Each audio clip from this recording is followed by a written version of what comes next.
बाक्सा जिल्लानि सालबारि महकुमानि बेन्दोंआव थानाय रुपहि गोजौसिन गेजेर फरायसालियाव रुपहि दख'रा दुलाराय बर' फरायसा आफादनि बानजायनायाव दिनै 2022 मायथाइनि बर' बिजों फरायनानै एसएसएलसी आरो एचएस आनजादाव सेथि थाखोआव उथ्रिसारनाय फरायसाफोरखौ बरायनाय आरो मान बावनाय हाबाफारि लादों। बे हाबाफारियाव फरायसाजों लोगोसे जोथोनगिरि एबा दिथागिरि बिमा-बिफाखौबो बरायनाय जादों। बे बरायनाय हाबाफारिखौ इयुन जोलैखौ थुलुंगाखांहोनायनि थांखिजों लोगोसे जायफोर फरायसाफोरा बरायजादों बिथांमोनाबो इयुनाव आरोबाव साबसिन हामसिन खालामहैयो बे थांखिजों लानाय जादों।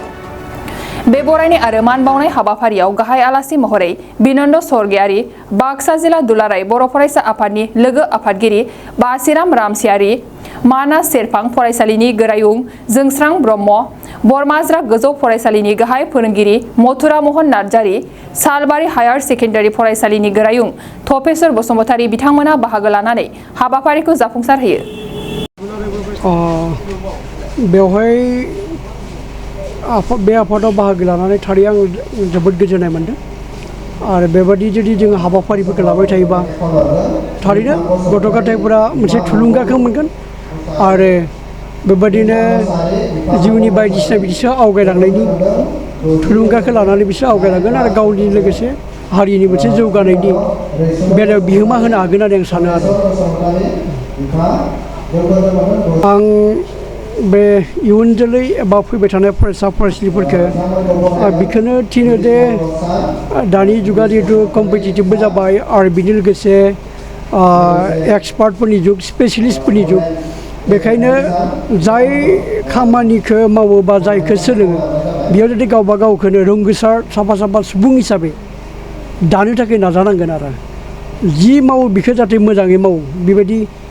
जेखौ सोलोङो बेखौ मोजाङै सोलोंनायनि हुदाखौ दानो थाखाय आं खावलायो आरो नङाबा बेबायदि आदा खावनिया बा एसे एसे सोलोंजेननाय बा एसे एसे गोरों बेबायदि हाबदान खालामनानै लायोबा मानसिया जौगानो हानाय नङा। दा बेखायनो आङो जोंनि अनजालु इयुन जोलैफोरखौ खावलायदों जोङो गावबा गावखौ माने सोरबा गोरोंनि फ्राय सुबुरुन लानानै सोरखौबा मेन्टर हिसाबै लानानै गावनि जेंना जेंसिफोर जायोब्ला बिदि सावरायनानै एबा गेदेमाफोरजों लिंक लाखिनानै कानेक्सनखौ लाखिनानै जों जुदि खामानि मावोबा थारैनो जौगानो हागोन आरो दाखालि जोङो जोंनि इयुन जोलैफोरखौ नुयो जे फोरोंगुरुफोरजों एबा गोरों गोराफोरजों कानेक्सनखौ लाखिनो नागिरा खालि गावनि समब्रा समब्रि लोगोफोरजोंल' आन्था कानेक्सनखौ लाखियोबा फेसबुकआव आन्था बेबायदि फ्रेन्ड लिस्टआव थायोबा बिदि गासिबो जाफुङा। बेखायनो जिखिनि जोंनि समाजाव जोंनि हारियाव गोरों गोरा मानसि ओंखारबाय बिथांमोनजों कानेक्सनखौ लाखिनानै गावबा गावनि जेंनाफोरखौ सुस्रांनो थाखाय नाजानांगोन आं सानो आरो गावबा गावनि जेंनाफोरखौ सुस्रांनो थाखाय नाजानांगोन आं सानो आरो आं बिखौ सानो मा जे जों जोंनि बर' मिडियामा जागायनाय गोबाव जाबायबाबो जोंनि फरायसाफोरनि गेजेराव सोलोंथायारि दा सांग्रांथि बे जिनिसा गैयामोन। जोंहा फरायसा आफादा मैखोमै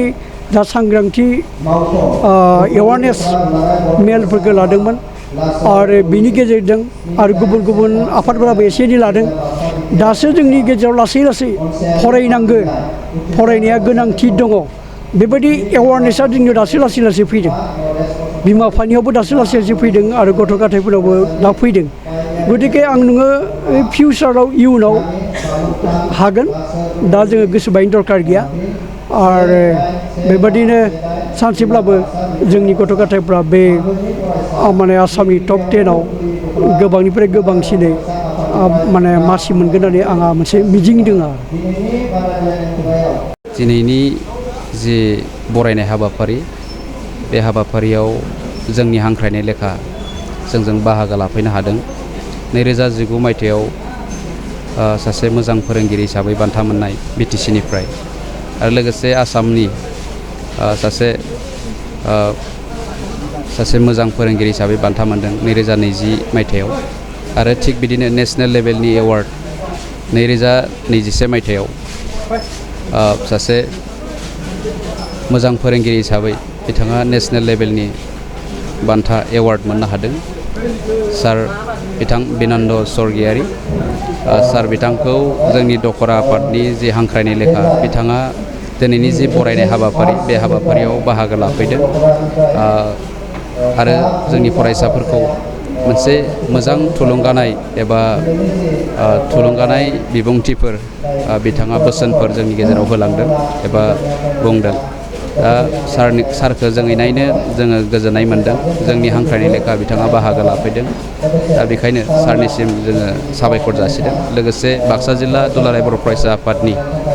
लोगो आफादगिरि बिथां बासिराम रामसियारि बिथाङाबो बाहागो लाफैदों आरो बिदिनो जोंनि जिल्लानि सासे नेहाथारि भारत बर' आरो सासे हारिमु नेहाथारि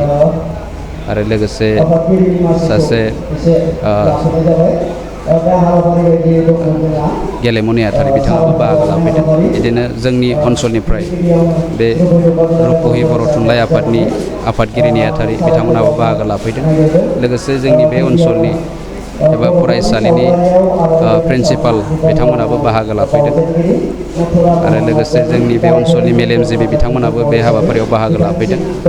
बयनिसिमबो दखरा आफादनि जाना साबायखर जासिदों आरो जों बेखौनो सानो जोंनि इयुन जोलैखौ दिनैनि हाबाफारिनि गेजेरजों मोनसे थुलुंगानाय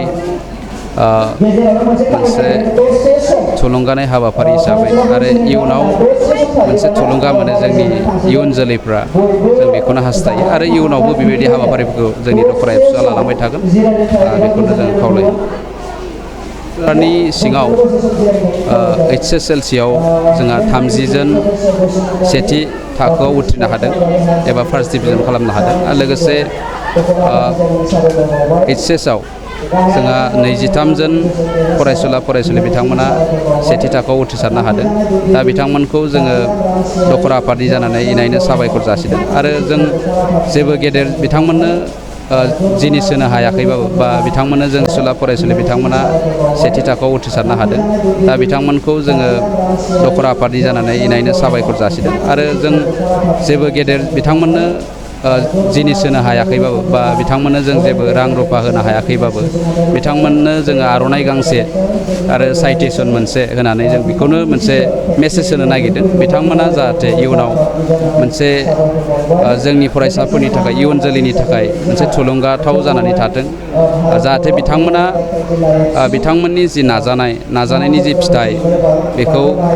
बेजोंनो जोङो फोरमायदों बिथांमोना जाहाथे इयुन जोलैनि थाखाय थुलुंगा जायो जाहाथे इयुन जोलैया बेजों थुलुंगा मोनो जों बेनि थाखाय बेबायदि हाबाफारिखौ लादों नोंथाङा सरखारि साख्रि नागिरदोंना नोंथांनि थाखाय मोनसे गोजोनथाव खौरां